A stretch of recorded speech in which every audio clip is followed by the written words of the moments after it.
کھانے سے پہلے بسم اللہ۔ عمر بن ابی سلمہ رضی اللہ تعالیٰ عنہ حضور اقدس صلی اللہ علیہ وآلہ وسلم کی خدمت میں حاضر ہوئے۔ حضور صلی اللہ علیہ وآلہ وسلم کے پاس کھانا رکھا ہوا تھا۔ آپ صلی اللہ علیہ وآلہ وسلم نے فرمایا، بیٹا قریب ہو جاؤ اور بسم اللہ کہہ کے دانے ہاتھ سے اپنے سامنے سے کھانا شروع کرو۔ مہمان کی رعایت۔ حضور صلی اللہ علیہ وسلم اپنے مہمانوں سے کھانے کے لیے اصرار فرماتے اور بار بار کہتے۔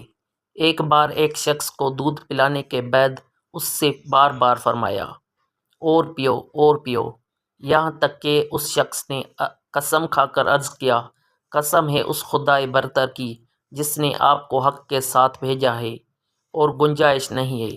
حضرت انس رضی اللہ تعالیٰ عنہ نے حضور اقدس صلی اللہ علیہ وآلہ وسلم سے روایت کی ہے کہ حق تعالیٰ جل جلالہ بندے کی اس بات پر بہت ہی رضامندی ظاہر فرماتے ہیں کہ جب ایک لقمہ کھانا کھا لے یا ایک گھونٹ پانی پیے تو حق تعالیٰ جل شانہ کا اس پر شکر ادا کرے۔ اللہم لک الحمد ولک الشکر لا احصی ثناء علیک۔ کھانے کی دعا۔ بسم اللہ وعلی برکت اللہ۔ ساتھ بیٹھ کر اور مل جل کر کھانا اللہ جل جلالہ کو پسند ہے۔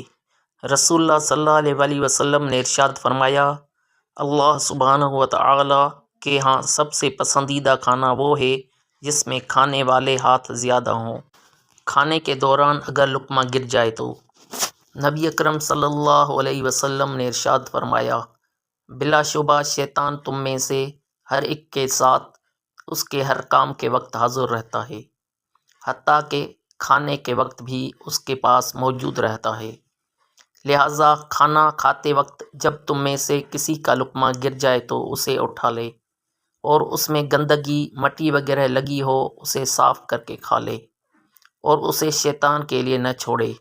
پھر جب کھانے سے فارغ ہو جائے تو اپنی انگلیاں چاٹ لے، اس لیے کہ وہ نہیں جانتا کہ کھانے کے کس حصے میں برکت ہے۔ صحیح مسلم۔ اگر بسم اللہ پڑھنا بھول جائیں تو یہ پڑھیں، بسم اللہ اولہ وآخرہ۔ کھانے کے بعد کی دعا۔ الحمد للہ الذی اطعمنا وسقانا وجعلنا مسلمین۔